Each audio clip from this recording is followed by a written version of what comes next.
Now, meditation. All about learning how to, if you're old, learning how to relax and take a break. If you're young, learning how to gather all of your energies, your psychic powers inside, so you can do amazing things. It's very nice. Got some kids here. This is absolutely true. There are some monks I know. This is weird stuff. Do you want to hear some weird stuff? It's absolutely true. Because I'm a monk, I don't lie. There was this one guy. He was an Indonesian, and that I'll say about how to meditate afterwards. This is a bit interesting stuff. And when he was a young man, maybe about 40, 50 years ago, he went off into the jungles because he wanted to go there and develop his inner powers. So he went into the jungles and he meditated in the middle of nowhere.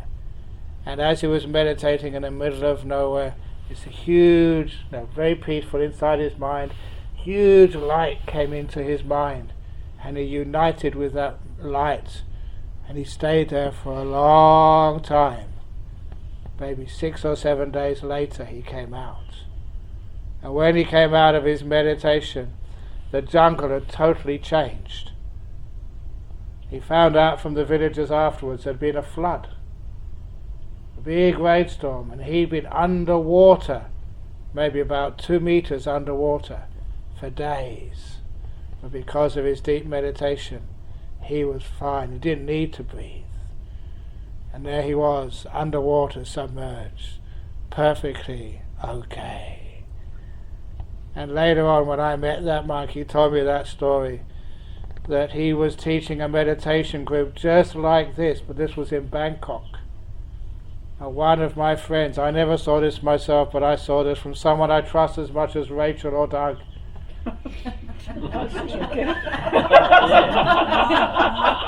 Come on! She was totally honest, and she said during the meditation, even though she was supposed to be inside being peaceful, she knew that something weird was going on, something strange. So she opened her eyes, and what she saw, absolutely true, but unbelievable. Out of this monk were coming laser beams from his eyes, going into another monk, another layperson who was meditating there. He really, just like you see in the movies, but this was no movie. This was real. The monk with the laser eyes. Is that cool? Would like to see laser eyes? I'm sorry, you have to go to Thailand for that one. I'm waiting for a punchline. There's not a punchline. This is not a joke. This was actually real. I thought it'd be nice and awesome to say some really weird stuff. Sorry? You just scared the children. Not scared them. They're like laser eye people. So really weird. So this meditation, if you want laser eyes, would you like some laser eyes? No. Oh, come on. You don't want superpowers. Don't open your eyes. Imagine just when you're at school, if the teacher doesn't give you good marks, laser him. Then he'll give you a good eye. When you're playing footy, laser the opposition. That's amazing, just some of the stuff which you can get from meditation. You don't usually talk too much about the weird stuff, but every now and again, some strange stuff you see when you meditate. Woo. Can we add a disclaimer? Please don't try at home in the bath. No, it's good fun. Life is really boring these days. You don't have superpowers like they did in the old days. Okay, so you want boring meditation then? Okay, boring meditation now. So, how to meditate is actually learning to go inside, in your world inside, which is a very nice, peaceful place. And actually, many kids have told me that when they were very young, they could meditate really, really well. Many children said that they could actually go and see a beautiful light inside the mind, or just be very, very peaceful inside. And sometimes it's our teachers, hope there's no teachers here today, some of those have sort of spoiled it all by getting you to think. So how you do your meditation is, first of all, especially for those who are old, like me, aches and pains in the body, itches or pains or whatever, we learn how to relax our body first of all. So this is for the oldies, the relaxing of the body by being mindful of your body and also being kind to your body. Those two together called kindfulness.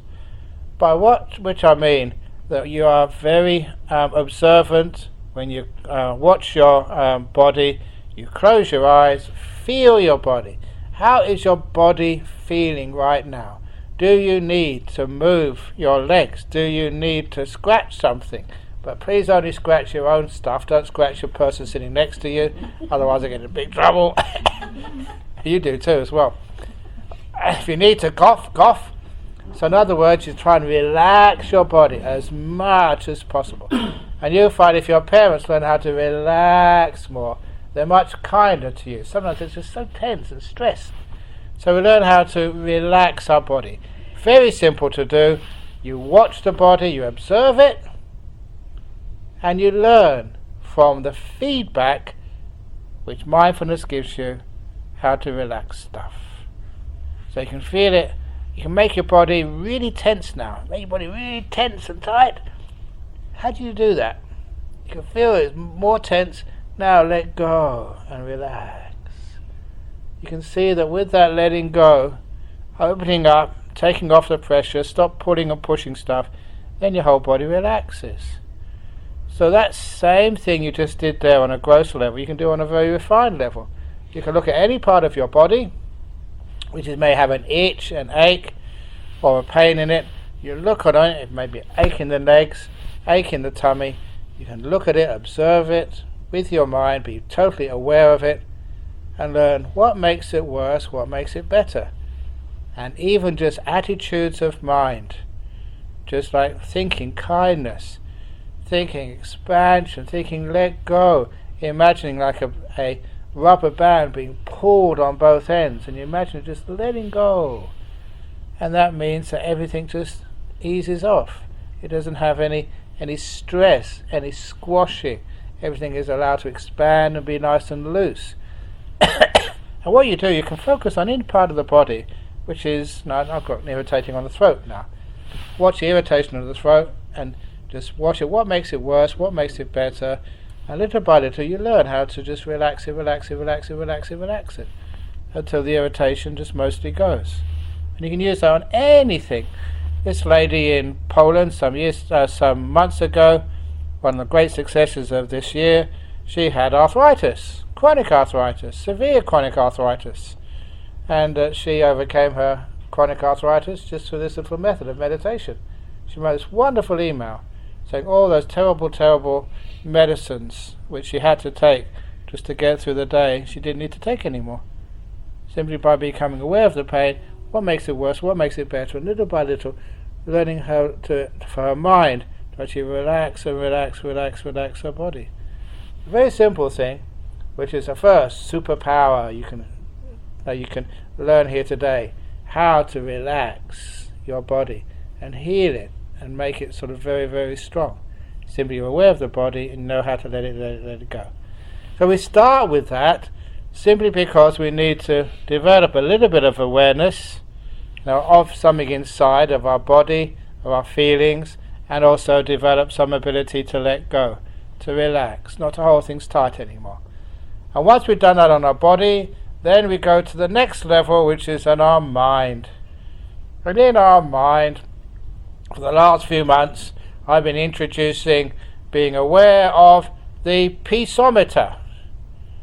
Just like in your car you have a speedometer, you have another, all sorts of other things on the dashboard which says how hot your engine is and how much fuel you got left. But just like in your mind, you got what I call the peaceometer. To understand what I mean, now you can ask yourself, how peaceful are you, or how agitated are you?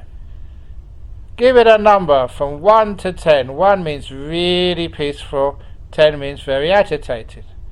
Give yourself a number. Now, once you've given yourself a number between 1 to 10, 10 means really agitated, 1 means really peaceful. How can you move that number down? From a 6 to a 5, from a 5 to a 4. What makes you more irritated? What makes you less irritated? And if you actually watch that, you're becoming aware of what I call the peaceometer. And that's a marvellous thing to be mindful of, aware of, because it gets to the very heart of what meditation's all about. Learning how to be peaceful and avoid being agitated. And soon, once you keep watching that little peaceometer, just like a speedometer, you soon figure out, you push your foot down and the speedometer goes up. You lessen the pressure, speedometer goes down. It gives you feedback so you can adjust the speed of your car so you don't get caught by the speed camera. We saw a speed camera, it was supposed to be a speed camera, but we saw a couple of kids on the way here taking away the signs. I don't know what they were up to, but I couldn't see the speed camera either. I think they got that one as well. So some poor fellow's lost his speed camera for this weekend over in Byford. Anyway, but the real speed cameras, yeah, I mean the speedometer in your the speedometer in your car, it tells you, gives you some feedback so you don't go too fast. Your speedometer, peaceometer in your head. How peaceful are you? What makes you more peaceful? What makes you less peaceful? And when you watch that with mindfulness, soon you find out that same things like letting go. Don't carry around the past with you. Don't worry about the future. Now is the place your future is being made.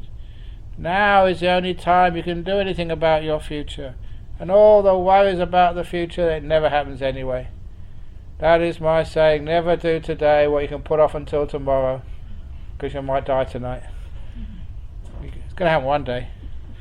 But that's quite negative thinking. My positive thinking was from the cartoon, the Peanuts cartoon. You know Peanuts cartoons? Snoopy and Charlie Brown. Snoopy, Charlie Brown, they're on holiday somewhere. And Charlie Brown sort of says to his dog Snoopy, you know, Snoopy, one day we all have to die. Can't argue with that, can you? Or can you? One day we'll all have to die. And Snoopy, the very wise dog, you always find that dogs are much wiser than human beings. Dogs don't have to get up early in the morning and go to work on a Monday. They manage to figure it out so they don't have to go to work at all. You know, dogs don't have to go to school, do they? You guys have to. So the dogs have really got it made. So anyway, the dog is much wiser and said, yes, Charlie, it is true that one day we all have to die. But most days we don't die. And that's the positive thinking. Most days you won't die. So just be positive. You've got more days when you don't die than days when you do die. So that's positive thinking. But anyway, I don't worry about a thing. Whatever happens, happens. Every time I made plans, sort of, it didn't really make any difference. You don't make plans and things go wrong. You do make plans, they go wrong anyway. So why worry? Enjoy it before it goes wrong. That's my motto. So little by little, we learn how to let go of worrying about the future. We let go of the past. It's just like an old rerun of an old movie, which they used to have at Christmas. They still have the old movies at Christmas. Again, just like your memory, just old stuff goes on and on and on and on.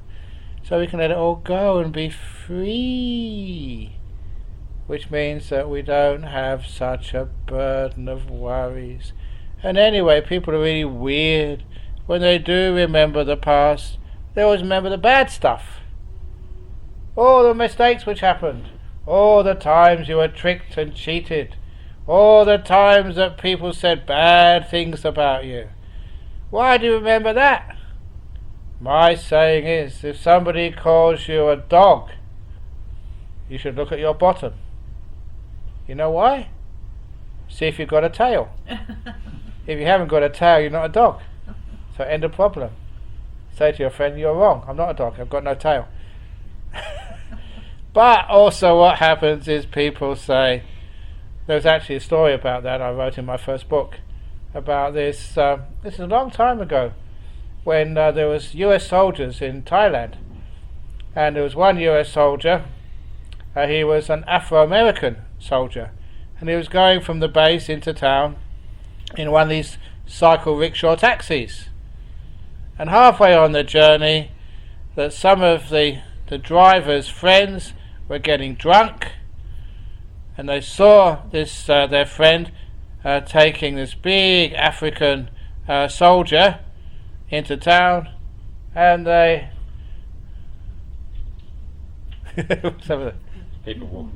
people walking past. Whoa, someone else. Yeah, it does. There we go. Amazing. But anyway, invite them in. We've got some spare seats.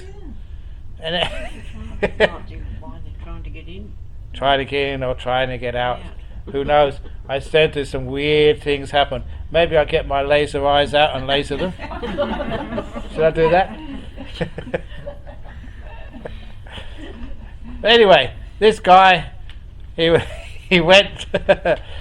He was going to town, and this driver's friends, because they were half drunk, they started shouting out, "Hey, where are you taking that dirty dog to?" Because he was like a black man. And that's really rude, that's racist. And then the driver looked at his passenger, and the passenger was so peaceful, so calm, he thought he cannot understand the Thai language. So in Thai he said, "Look how dirty this dog is. I'll take him into town to throw him in the river for a good wash. Ha ha ha." And all the time the soldier didn't even move. He was just peacefully watching the scenery. And when they got into town, the soldier got out of the taxi without paying. And the driver said, "Sir, you've got to pay me. What about my fare?" And the soldier said, "You and your friends call me a dog. Dogs don't have money. Goodbye." So if someone calls you a dog, remember, dogs don't have money, so you don't have to pay. So that's how he got off. So anyway, at least don't worry about what happened in the past. It's all gone. Take a break from that. Which means you can have a rest and not waste all of your mental energy. Instead, gather your energy up in the present moment. It's like focusing it, building up all your power in just this moment, just now. Not allowing any of it to go off into the past, where you lose your power. Not allowing anything to go off into the future, where you also lose your power. Focusing it just in one point in the now. So that means you get some energy and some power. And if you can do that, then you find that makes you very peaceful. You get, instead of all of the agitation, always comes when you're worrying about the future, which hasn't happened yet.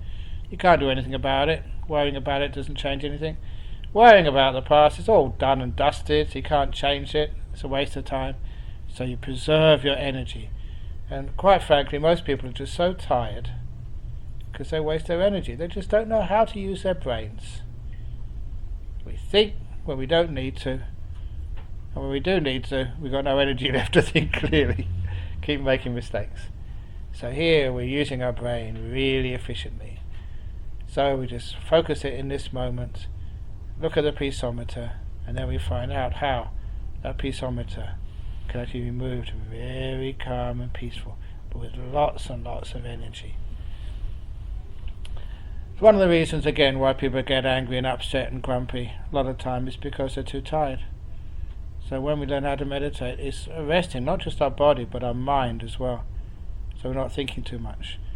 Of course, most people complain they think too much. Kids are great. Your teacher says you don't think at all. Stay like that. Don't believe your teachers. You're having a wonderful time. The old us, we think too much. So somehow between your age and when you get to our age, sometimes you must get to, if you don't think much as a kid, but you think too much when you're an adult, there must be that age where you just think just the right amount. I wonder when that is. can't remember myself, maybe 12 or 13, maybe 11, 10. Anyhow, see if you can go back to that stage where you don't need to think too much. And to be able to do that is to calm the mind down. Is we look at that peaceometer, and once that peaceometer gets very, very calm, then you find your thoughts don't really have much power over you. They're not strong anymore. If you try and stop the thoughts by your willpower, it will just drive you crazy. You'll never be able to do it. If you try and just force the thoughts out of your mind, they'll come even more. If you look at that peaceometer, just calm your mind down first of all. Learn how to calm the mind down. Then you'll find that it's very easy to really, really relax very deeply. And that's actually how we calm the mind down. And then later on, hi, very good. And then afterwards, you see they did find a way in. Did you go over the wall or what? Outside? Okay. Come that way and this way and that way. Here they found a gate unlocked. Yay! Excellent. So anyway, when you learn how to watch that peaceometer and calm the whole mind down, calm it down, then you find that you don't tend to think so much. And then the next part of the meditation we usually do is focusing on our breathing, just to actually get some real power up, to be aware of your breath. So in order to do that, a little exercise, everyone. So even if you've done this before, just don't have to change. It's only 1 minute. Close your eyes and breathe in and out 3 times. At the end of the 3rd breath, open your eyes. Okay? Breathe in and out 3 times. At the end of the 3rd breath, open your eyes.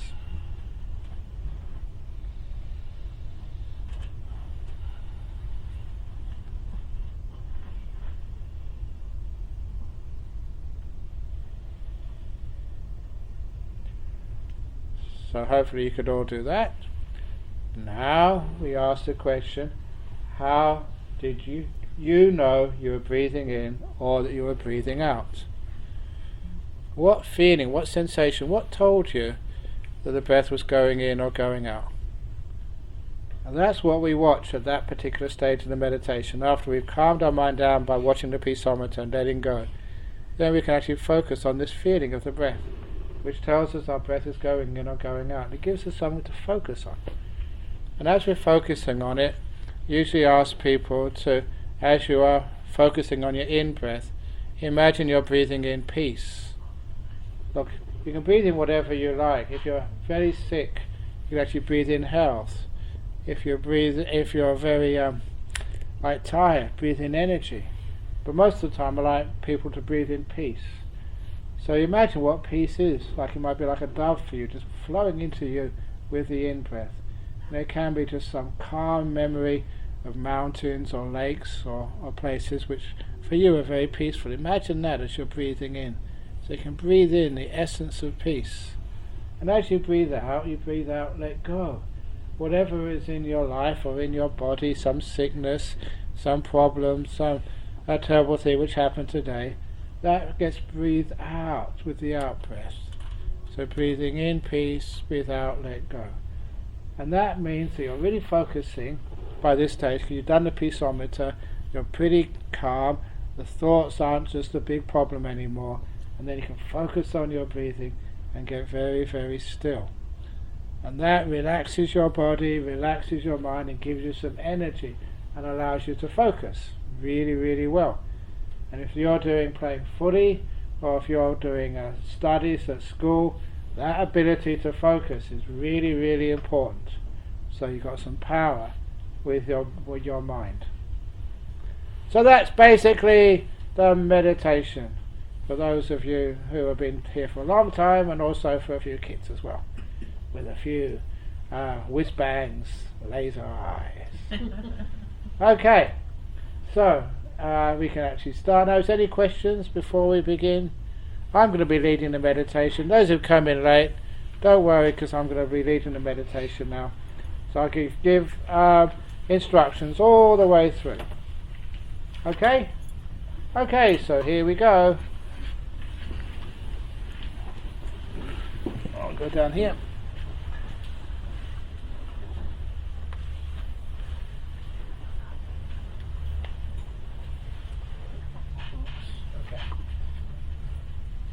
Very good.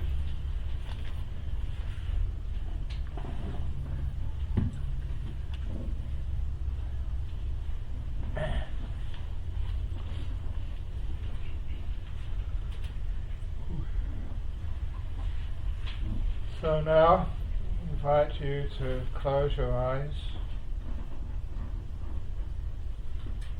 and with your eyes closed, sit comfortably. If it's on a chair, or I prefer the floor, some people prefer floor, some people prefer chairs.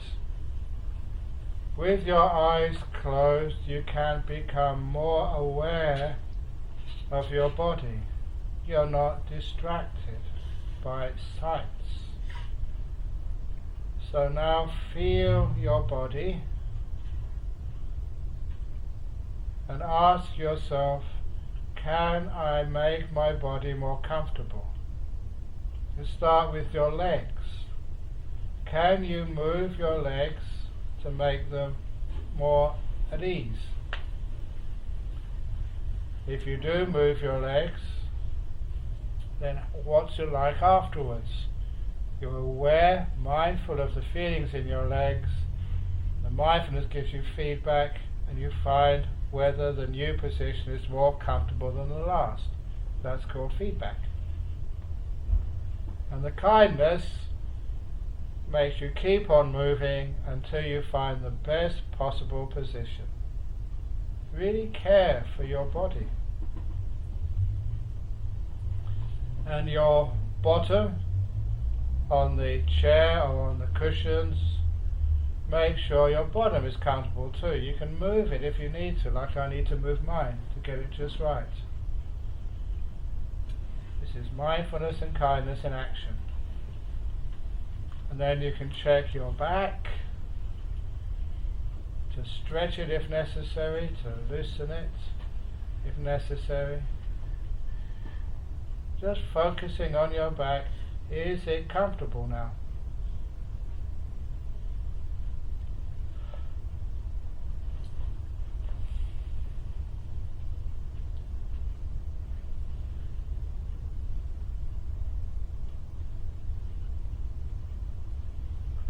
And then your hands and your arms.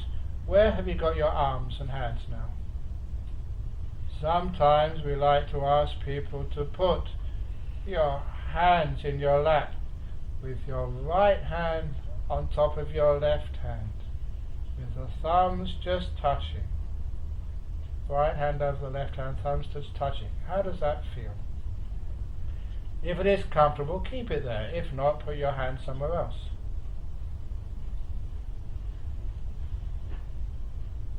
But the most important thing is your hands and arms are so comfortable you do not have to move them from now on. And now check your head on top of your neck. Does your head feel comfortable? Or do you need to move it to the left or to the right?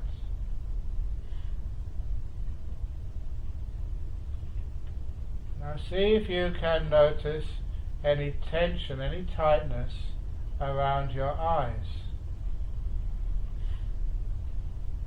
See if you can scrunch up your eyes first. Scrunch them up and then let them go.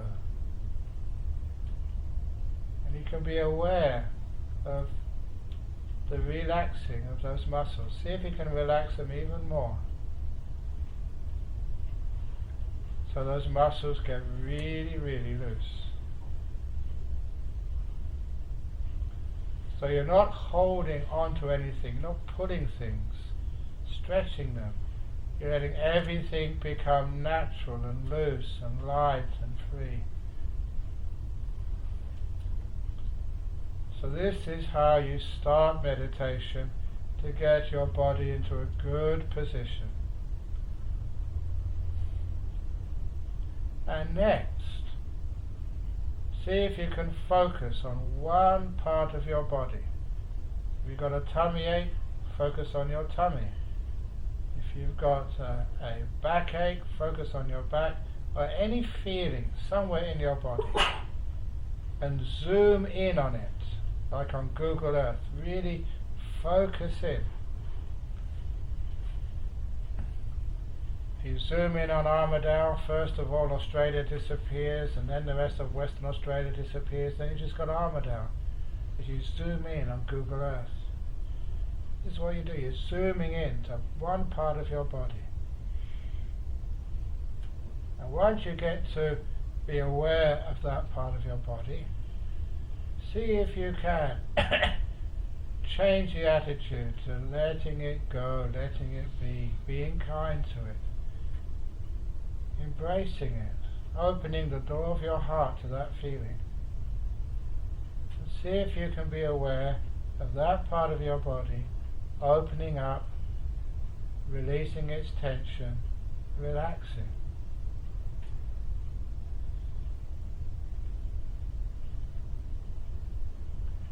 Even if it only relaxes a little bit, it's a start. And you soon learn from this feedback how to take one small part of your body, inside usually, and relax it. It can be a bruise or a wound, and by observing it and learning how to let things be, you can ease away so much pain and discomfort. So focus on that irritating part of the body. Make that your meditation object and see if you can learn how to relax it.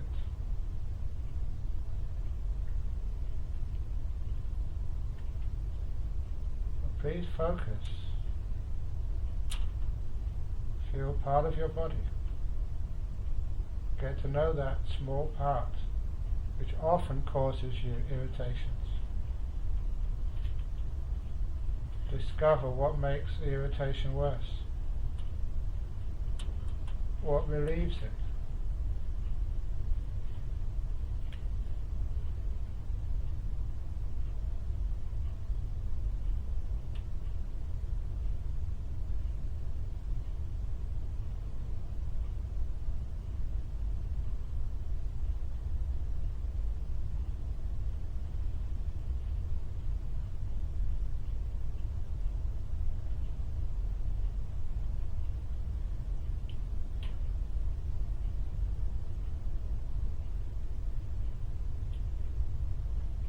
Relax that part of the body until the irritation is almost gone, until the pain is loosened so much.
And when that part of the body is relaxed, just see if you can be aware of your whole body, just as one unified organ, just one body. And see how relaxed it feels.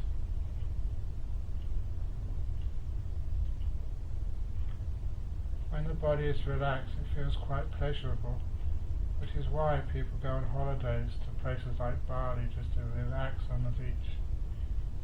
So there's no tightness, no pressure anywhere you can find in your body. Everything is loose and free and healthy.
And then see if you can find this peaceometer inside your mind.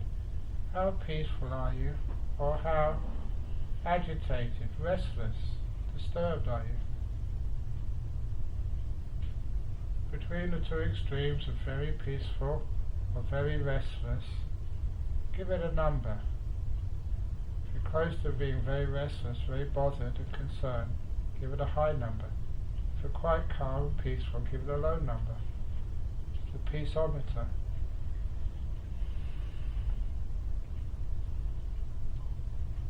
And see if you can recognize that if you let things be, stop trying to control and interfere with your inner world. Just stand back and watch it and be kind. See if you can notice that your peaceometer goes down, down, down. It's like taking the foot off the accelerator. You take your controller off your mind. You let it be. Just being here, not worried about the future, not carrying the past.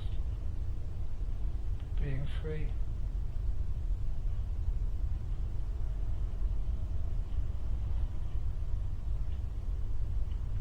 You don't try to calm down your mind.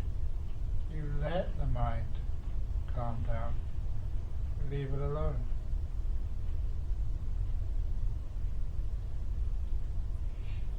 See if you can notice the peaceometer get more and more peaceful.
Once your mind is peaceful enough, then you can start watching your breath. So just as I demonstrated earlier, to see if you can watch your breath go in and go out. Can you notice it go in? Can you know it as it goes out?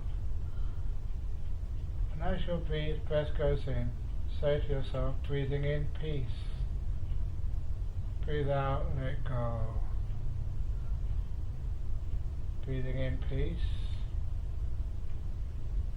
Breathe out, let go.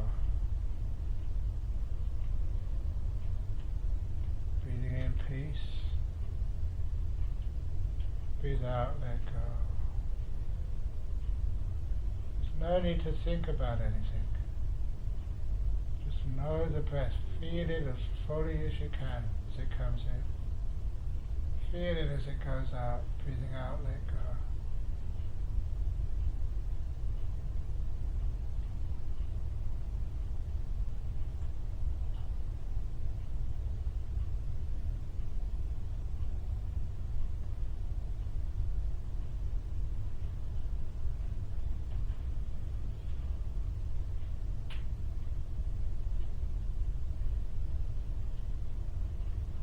Imagine yourself not controlling anything.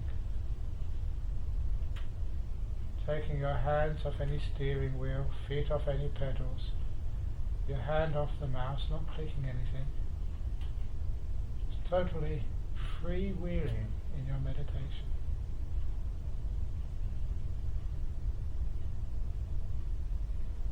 Just breathing in peace, breathing out let go.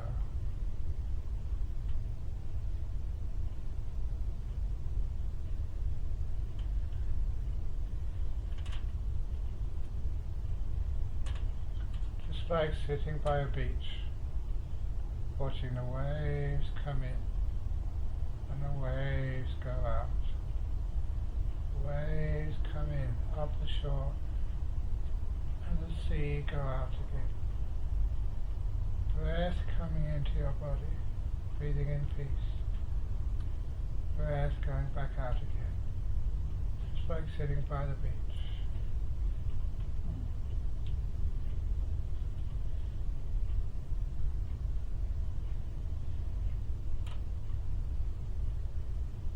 See if you can watch the breath come in and go out without any interruptions.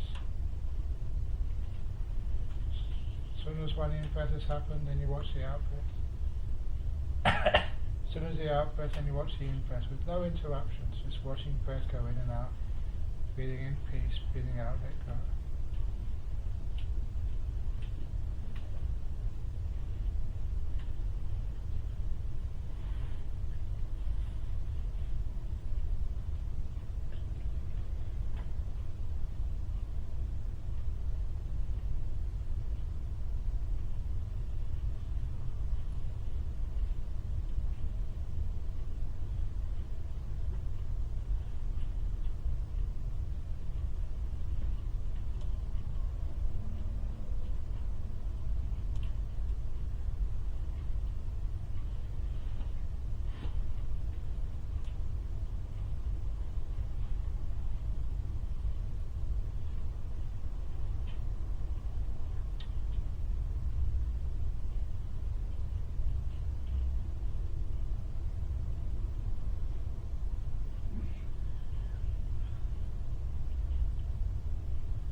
watching your breath, breathing in, peace, breathe out, let go.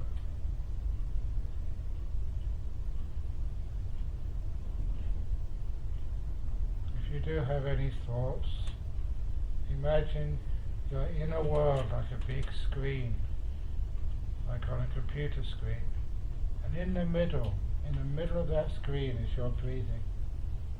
Breathing in, peace, breathing out, let go. And on the edges, that's where your thoughts live, and other stuff. The center is always on the breath.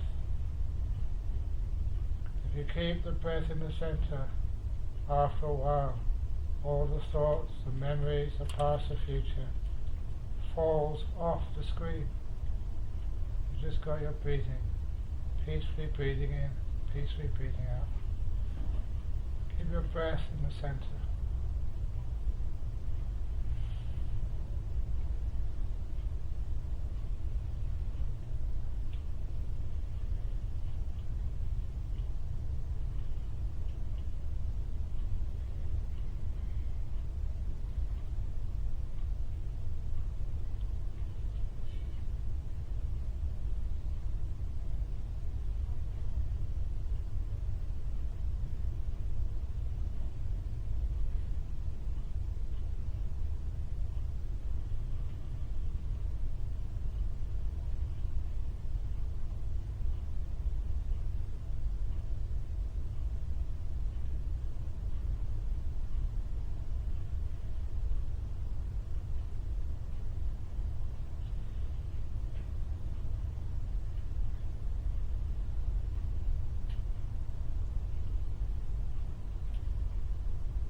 How do you feel?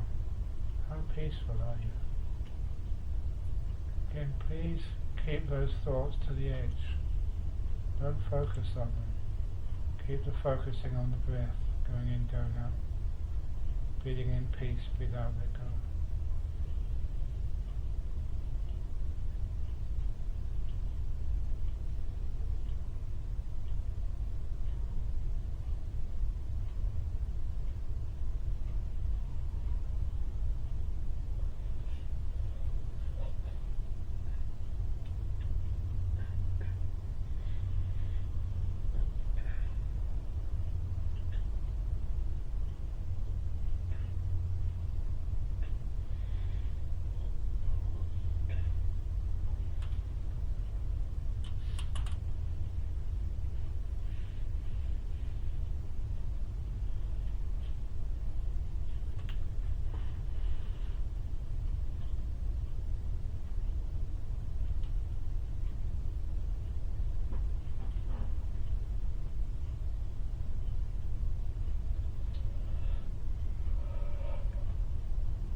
We're getting close to the end of the meditation now. Just how do you feel? How peaceful, how relaxed are you? That peaceometer, where's that needle now? How peaceful are you?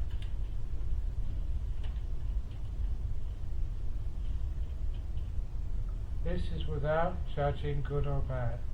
This is where we find out what works. This is where we learn how to become better meditators. By knowing what worked and what didn't over the last half an hour.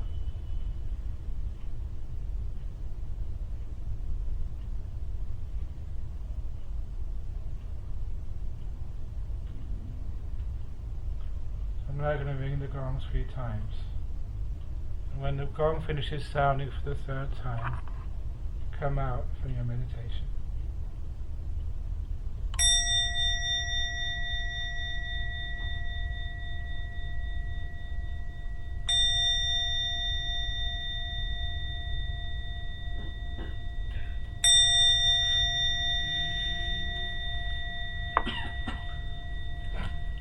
And as you come out, smile, please.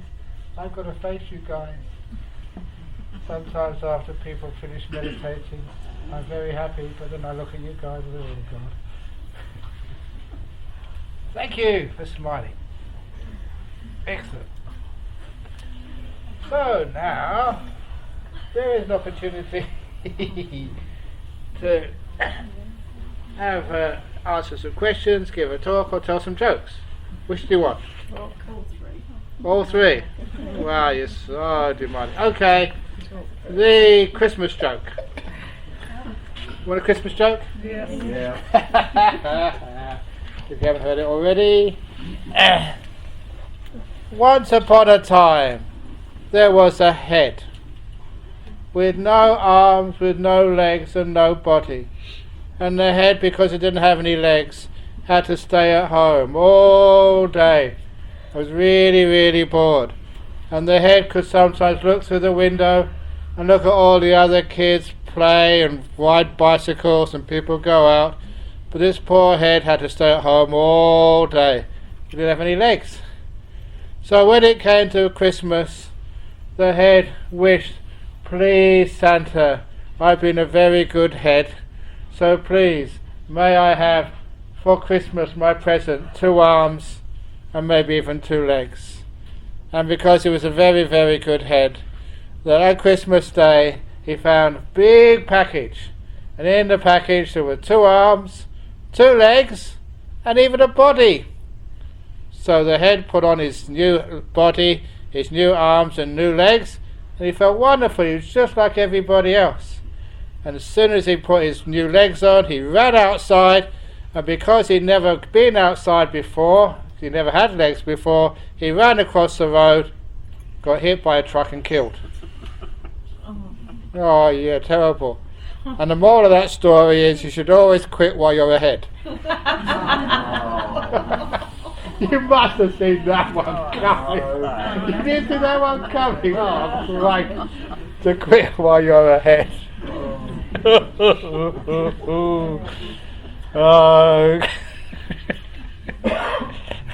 Am I living up to my reputation or living down to it? There's a Christmas joke. Okay, excellent. So anyway, what do you want me to talk about today, other than other more Christmas jokes? Yeah, nothing. What is your phrase? Be kind. Make peace, be kind, be gentle. Yeah, because that's on the new website as of today. Oh, okay, yeah. What about? When was the last time it's a very wonderful story. Told the story of the old monks don't lie. Doesn't matter. That's a very, very nice story. Because a long time ago, there was when monks, they would wander from place to place. And whenever they got to that night, they would just camp out. They were so free and so peaceful with hardly any possessions. Except for when we have our the winter for the rainy season.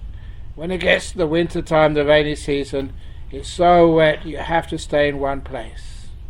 So there was an old monk who was wandering from place to place, having hardly any possessions. He would have his little alms bowl. For those of you who came to Serpentine a few days ago, saw our monastery, you see we go out with our alms bowl, and you put food in the bowl, and that's how we live. So in those days, as long as you had your alms bowl, you can go to any Buddhist village and they'd put food in your bowl, enough to eat for the day. So you didn't need to have any money, you didn't need to have any credit card. As long as you had your bowl, you'd get some food that day. So there was this monk, an old monk, was wandering, and he came to the house of a farmer. And the farmer was a very good Buddhist and said, "Please, Venerable, I want to give you some food." And so he filled enough food in the bowl to keep that monk alive for another day. And having given him the alms food, the farmer said, some lunch, the farmer said, "Venerable, it's soon to be the rain's retreat, when you have to stay in one place. Have you got a place to stay yet?" And he said, "No." And the farmer said, "Please, Venerable monk, stay close to me. There is a nice field next to the river, and I can build you a very, very simple hut. It doesn't cost much to build a little hut for a monk." Some of you, did you go and see my cave when you were there on? You didn't, and I wasn't even there. It was empty, vacant. Anyway, for those of you who've seen where I live, it's a simple cave. It's not that much. And in fact, when some monks from our tradition first went to England, almost 35 years ago now, the people were wondering, can we afford to look after monks? How much do they cost to look after? And there was one fellow, he happened to be a professor of economics at Reading University and an advisor to the Bank of England. So he knew what he was talking about. He did the calculation, how much it costs to look after a Buddhist monk. And he worked out, he did the figures, and he came to the amazing discovery, it's much cheaper to look after a Buddhist monk or a Buddhist nun than it is to look after a dog. So it means that every home could have one. Forget about cats and dogs as pets. Have your own pet monk, pet nun in the back. And there's many similarities. The dog lives in a little hut in the garden. Just monks' huts are slightly bigger. Dog eats out of a bowl, so do monks. You take the dog for a walk in the morning, you take the monk for a walk. And the dog is always kind and always wags its tail when it sees you, just like the monks if they had tails. So it's very cheap. So it doesn't cost that much. Even a poor farmer could easily look after a monk for the 3-month rains retreat. So he quickly built him a very simple hut, and there the monk would actually meditate there, and he'd come to the farmer's house every morning for some lunch, and in return he would teach the farmer and his wife some meditation. He would teach the children a few stories and a few jokes, and he'd also look after the dog. The dog loved him. So there, 3 months he stayed there and had a wonderful time. But at the end of the 3 months, the old monk came up to the farmer and his wife and said, "It's time I was going to go. 3 months is over, I have to continue my wandering." And the farmer was so upset, he said, "No, monk, we all love you here, you're like part of the family, please stay." And even the wife said, "Oh, please stay." And the 2 kids started crying, they were going to miss their monk. And even the dog put his tail between his legs and started whining. Even the dog had fallen in love with this beautiful old monk and didn't want to go. But the old monk said, "I have to go." "But," said the old monk, "because my meditation has been very powerful, and I've got powers," said the monk. Not laser eyes, but other powers. "And I have seen," said this monk, "very close by, closer than you think, there's a buried treasure."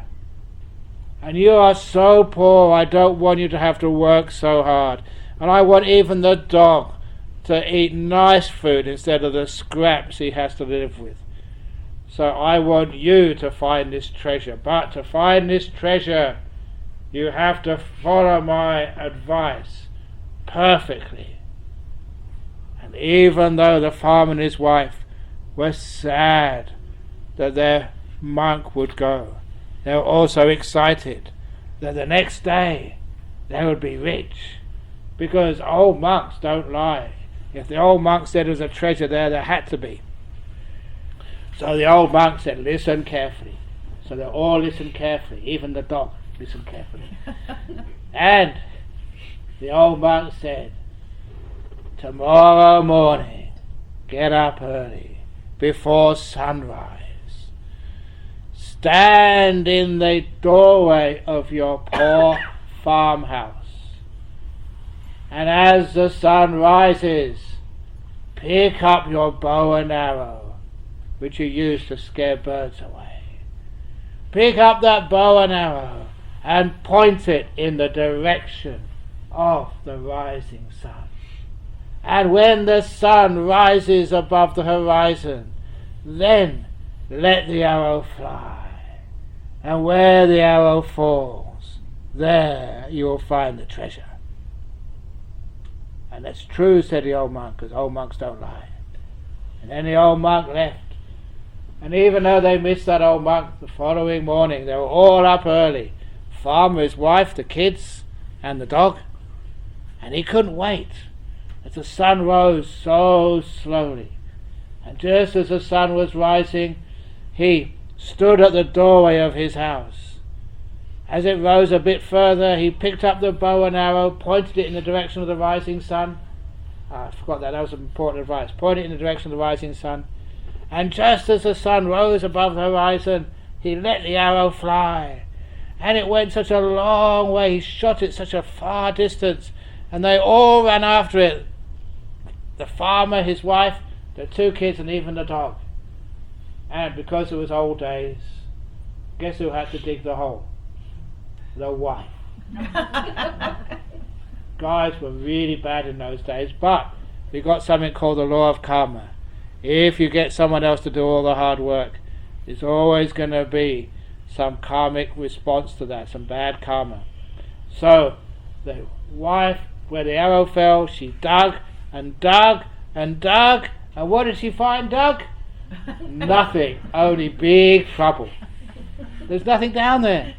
But that land where the arrow fell, where they dug the hole, belonged to a lawyer. And the lawyer came and saw them and said, that is against the law, digging in other people's property. I am going to sue you.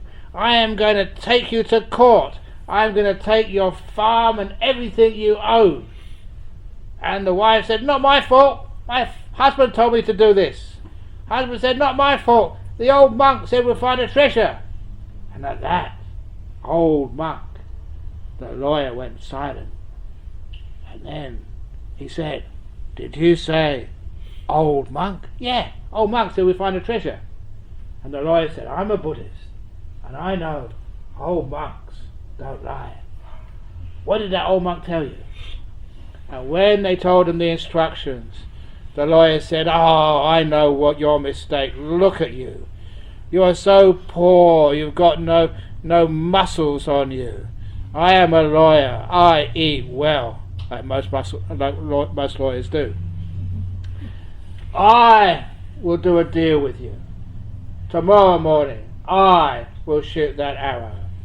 And I'm sure we'll find a treasure.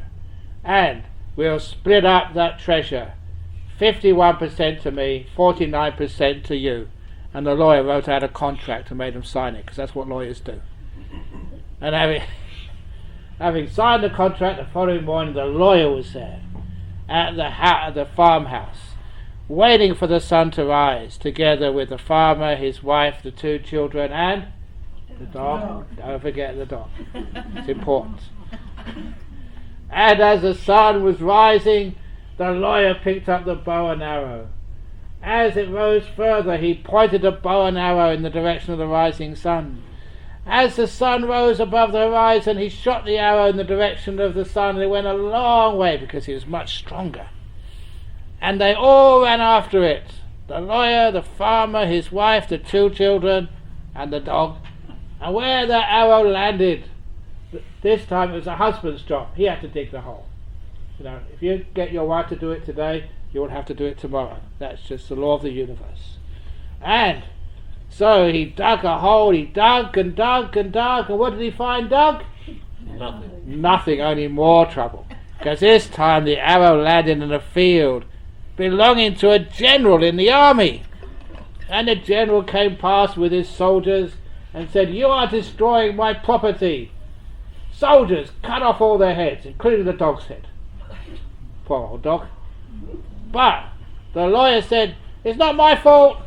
It's this stupid farmer. He said a monk told him we'll find a treasure here." Like that.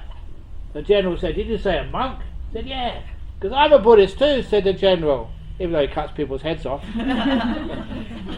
But what did the old monk say? And when the farmer told the instructions he'd heard from the old monk, the general said, "Oh, look, you're all so dumb, so stupid. Look, how does a farmer or a lawyer know how to shoot a bow and arrow? You have to be a trained military officer to be able to know archery," said the general. "Look," said the general, "tomorrow I will shoot that bow and arrow, and I'm sure we'll find a treasure, because old monks don't lie. And when we'll do, we'll split it up 3 ways." So the following morning the general was there, at the threshold of the house, at the doorway of the house, waiting for the sun to rise, together with the lawyer, the farmer, his wife, the 2 children, and the dog. Yes, it's really important. Remember the dog. And as the sun rose, he picked up the bow and arrow, did the general. As the sun rose further, he pointed it in the direction of the rising sun, and as it went above the horizon, he shot the arrow. This went a long way, because he was a professional archer. He was in the military. And they all ran after it. The lawyer was puffing away, running because he was fat. The farmer, his wife, the 2 kids and the dog all ran after it. And where it fell, this time it was the lawyer's job to dig the hole. And he dug and dug and dug. What did he find dug? Nothing again. Nothing again, only really big trouble this time. Because this time, that arrow landed in a field belonging to the king. Ooh, big trouble now. And that the king had all of the people arrested, including the dog. Had to bring them all in front of His Majesty the King, including the poor little dog. So there in front of the Majesty the King was the general, the lawyer, the farmer, his wife, the 2 children and the dog. And he said, "You all very stupid. What did you do that for?" The dog said, "Woof," because that's all the dog knows how to say. And it said, "General, of all people, you should know that if you destroy royal property, that is a capital offence. You will all have to be executed." And the general said, "It's not my fault, Your Majesty. I was told we'll find a big treasure here." Who said that? The lawyer did. The lawyer said the farmer did. The farmer said the old monk said we'll find a treasure. And at that, the king said, "Did you say old monk?" "Yes, an old monk told us we'll find a treasure." And the king said, "Wow, I'm a Buddhist too, and old monks don't lie. What did he tell you?" And when the king heard the instruction, he couldn't find any fault with the instructions. So the king said, "This is really interesting. I can't find what you did wrong, so I'm going to put you all in jail, including the dog, and look after you until I can find that old monk and get to the bottom of this, what you did wrong." So they put them all in jail, and the dog had a nice little cell all to himself with nice food. And the king sent out to find out where this old monk was. Didn't take long to find him, and brought him back to the palace. When he came back to the palace, the king brought everybody in front of him and said to the old monk in front of the general, the lawyer, the farmer, his wife, the 2 children and the dog, said, "You've got all these people into big trouble, including this poor little doggy. Why?" And the old monk said, "Because, Your Majesty, they did not follow my instructions." "What do you mean?" said the king. "Your Majesty, may I invite you to come to that farmhouse tomorrow morning to follow the instructions. And, Your Majesty, I guarantee that you will find the treasure tomorrow morning. And it's such a huge treasure, I would ask you to split it up 4 ways, and even your share as a king. You'll be so happy with your share. And how much more this poor farmer and his family will never have to work again with their quarter share." And the king said, "Done." So the following morning, the king came to the farmhouse. If you're wondering how long this story goes on for, it's about to finish.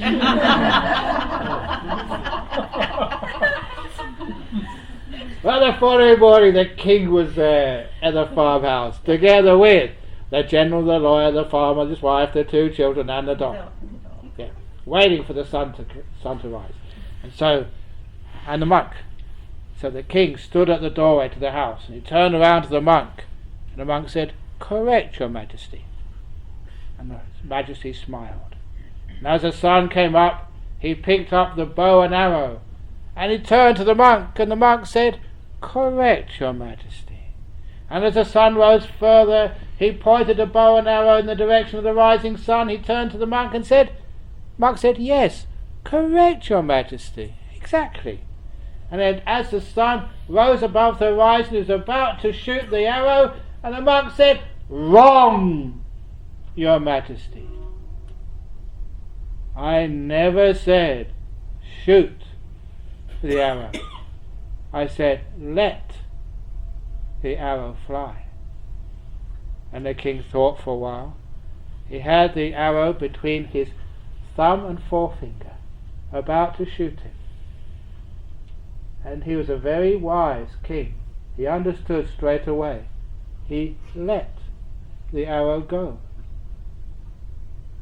moved his forefinger and thumb away, and the arrow flew straight down between his feet. And there they dug a very small hole. What did they find there dug? A huge treasure, enough that when they split it 4 ways, the king was really happy, the lawyer could retire, and even the general could retire as well, and the farmer and his wife could build a huge little house, get a nice car, go to holidays every year in Bali, and even the dog would eat now only the best food out of a silver bowl, and his little kennel was air conditioned. And the moral of that story, the monk said, look, it's not just a treasure you find. If you let go of the arrow of wanting something more, the arrow of craving, let that fly. Where does it fall? Right where you are, with who you have, right in Armadale, exactly where you're sitting. That's where you find the greatest treasure of all, peace, contentment, happiness, love, with the people you're living with right now. Let go of the arrow of wanting, and there you'll find the treasure in this present moment. That is so true. You know why it's true? I'm an old monk. An old monks don't lie. Thank you.